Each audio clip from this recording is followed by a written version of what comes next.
بسم الله الرحمن الرحيم. الحمد لله رب العالمين، والصلاة والسلام على رسوله الأمين محمد وآله وصحبه أجمعين. أما بعد،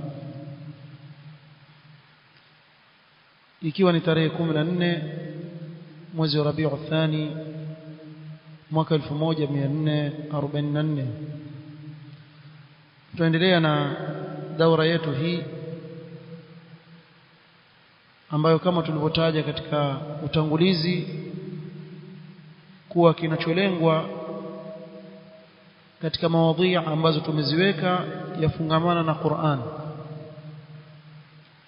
na maudhu ambayo biidhnillah ta'ala tutajaribu kuigusia kwa kadri ya vile Allah subhanahu wa ta'ala atatuwezesha ni alqawaid almuhimma lihifdh alquran alkarim, misingi muhimu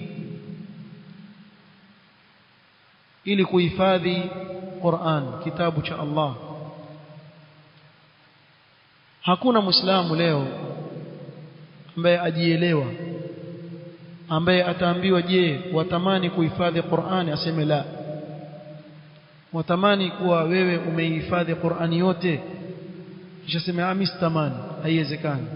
Kila muislamu atamani lau kama katika kifua chake amebeba kitabu cha Allah subhanahu wa ta'ala, kila mmoja.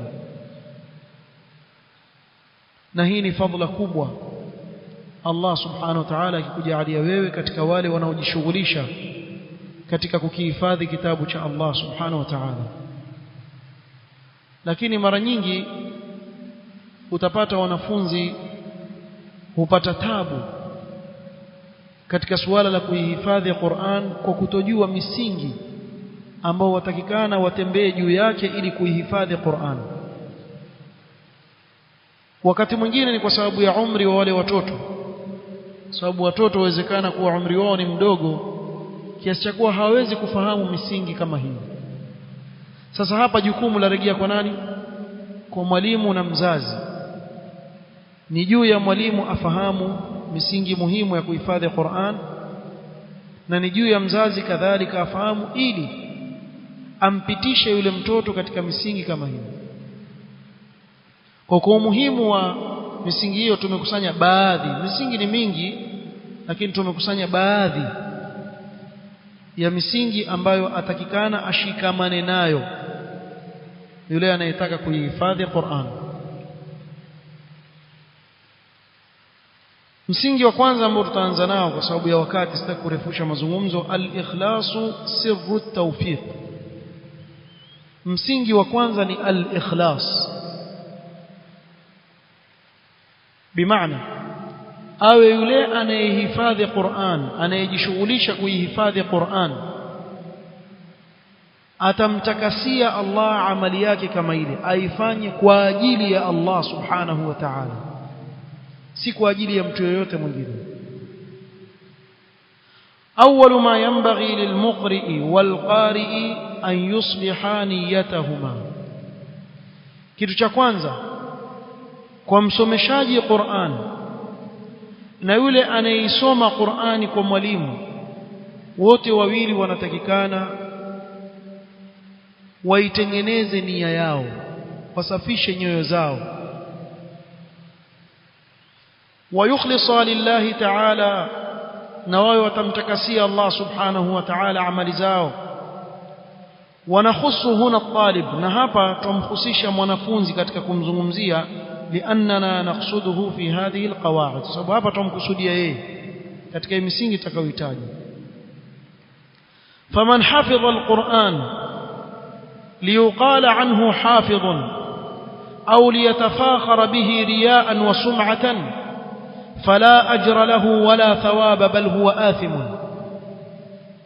Yoyote ambaye ataihifadhi Qur'an ili watu wamsifu kuwa fulani yule ni hafidhul Qur'an, au aihifadhi Qur'ani ili ajifakhirishe mbele ya watu, afanye riya, kujionyesha na kutaka kusikika, sum'a, basi huyu hana ajiri yoyote mbele ya Allah subhanahu wa ta'ala wala thawabu, bali apata dhambi kila anavyohifadhi azidi kupata dhambi, sababu afanya si kwa ajili ya Allah.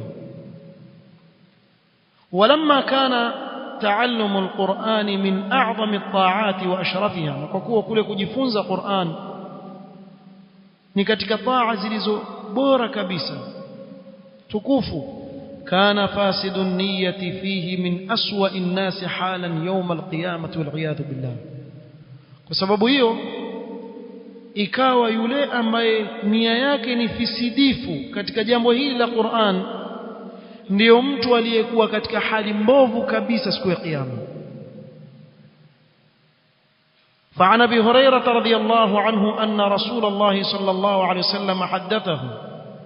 أبو هريرة رضي الله عنه سمعتم صلى الله عليه وسلم ألم حديثية كما بيا إن الله تبارك وتعالى إذا كان يوم القيامة ينزل إلى العباد ليقضي بينهم وكل أمة جاثية.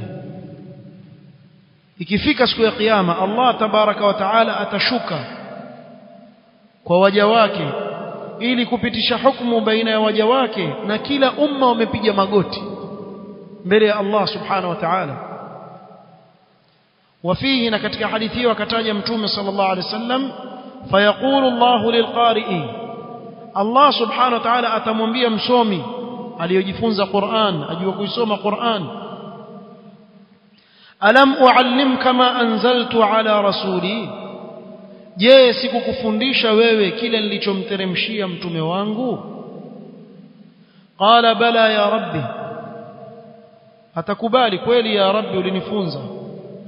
Qala famadha amilta fima ullimta, ataulizwa ulifanya nini, uliitendea kazi gani ile ilmu niliyokupa ya Qur'an, uliifanyia nini? Qala kuntu aqumu bihi ana al-layli wa ana an-nahar, nilikuwa nikisimama nikifanya ibada usiku kucha na mchana, pengine naisomesha ile Qur'an, naisoma kwa wingi ile Qur'an. Fayaqulu Allahu lahu kadhabta, Allah subhanahu wa ta'ala atamwambia mbele yake wasema uongo. Wataqulu almalaikatu kadhabta, na malaika kumsadikisha Mola wao pia watakwambia muongo. ويقول الله بل أردت أن يقال إن فلانا قارئ فقد قيل ذاك, ulikuwa wewe wataka watu waseme kuwa fulani ni msomi, fulani aijua Qur'ani, aisoma Qur'ani vizuri, kwa watu wasikika. ثم ضرب رسول الله صلى الله عليه وسلم على ركبتي, Abu Huraira sema kisha mtume sallallahu alaihi wasallam akanipiga mimi kwenye magoti yangu, kwenye goti langu. Faqala, yani kutaka asikilize makini yale maneno, atamwambia ya Aba Huraira, ulaika thalathatu, maana anataja watatu, mmoja ni mujahid na mmoja ni qari'ul Qur'an na mmoja ni mtu mwenye mali, wote wafanya amali zao riaan wa sum'a. Katika wale waliofanya riaa katika jihad, riaa katika kutoa, na riaa katika nini? Katika kusoma Qur'an. Qala ulaika thalathatu awwalu khalqi llahi tusa'aru bihim an-nar yawm al-qiyamah, hao watu watatu ndio watu wa mwanzo watakaokuwa kuni za moto siku ya kiyama, watakaochomewa moto siku ya kiyama. Wa inna min dawri al-muallim al-murabbi fi lafti nadhari at-talib ila ikhlas an-niyya, na hapa kuna kazi kubwa kwa mwalimu anayefundisha Qur'an, mara kwa mara awakumbushe watoto katika kuwa na ikhlas, kuwa na ikhlas katika amali yao wanaoifanya ya kuhifadhi Qur'an. Wasidq fi tawajjuh ila Allah, kazi ya mwalimu katika kumwelewesha mtoto kuwa na ikhlas na kuwa mkweli katika kuelekea kwa Allah, daurun adhim, ni daur kubwa sana. Ana kazi kubwa mwalimu hapa, awe mwalimu atawakumbusha wale watoto jambo hili. وليحذر حافظ القرآن من الرياء في حفظه, na tahadhari sana anayehifadhi Qur'an kutokana na riya katika kuhifadhi kwake. Fa inna ar-riyaa maradun khatirun, riya ni maradhi ya hatari sana. Wa in ahassa fi nafsihi annahu ghayru sahih an-niyyah fa alayhi an yukhlisaha lillah, na akihisi katika nafsi yake kuwa nia yake si nzuri, basi asahihishe nia yake, apigane na nafsi yake. Wala yamna'uhu dhalika min al-istimrar fi ta'allum al-Qur'an, wala hilo lisimzuie yeye katika kuendelea kusoma Qur'an na kuihifadhi, kwa sababu kuna shetani huingilia akakwambia wewe wafanya riaa, wewe wafanya kila saa kwambia wewe wafanya riaa wewe, basi wacha nisihifadhi. Sasa ndio wafanya riaa. Sasa kwa nini uacha? Ili watu waseme hafanyi riaa yule, bado uko kwenye nini? Kwenye riaa. Usiwe mjinga, shetani akakushinda. Akikwambia wewe wafanya riaa, mwambie sifanyi riaa na naendelea. Umeelewa? Sifanyi riaa ndani ya nafsi yako, mimi sifanyi riaa, na umuombe Allah subhanahu wa ta'ala sana akupe nguvu, kwa sababu hili jambo ni zito,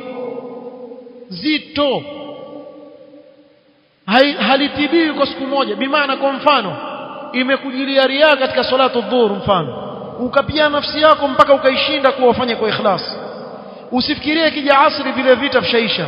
Asri sasa waanza tena. Na hivyo ndivyo ilivyo katika Qur'an. Allah subhanahu wa ta'ala akakufungulia hifadhi yako ikawa na nguvu, yule shetani ndio yuaje, uonaje bwana, best of the best bwana.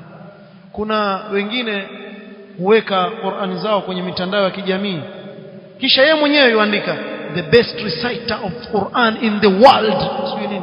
Sala jamaa. Wallahi kuna mtu andika mwenyewe, si ati mtu labda ameiweka kaandika hivyo, mwenyewe andika hivyo. Yeye mwenyewe andika hivyo.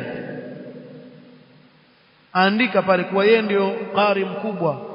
Ama kuna wengine hujiita akiandika jina lake, andika jina Sheikhul Qurra. Sala jamaa. Nini balaa? Sheikhul Qurra, yeye ndio sheikh wa wasomi wote wa Qur'ani, Sheikhul Qurra.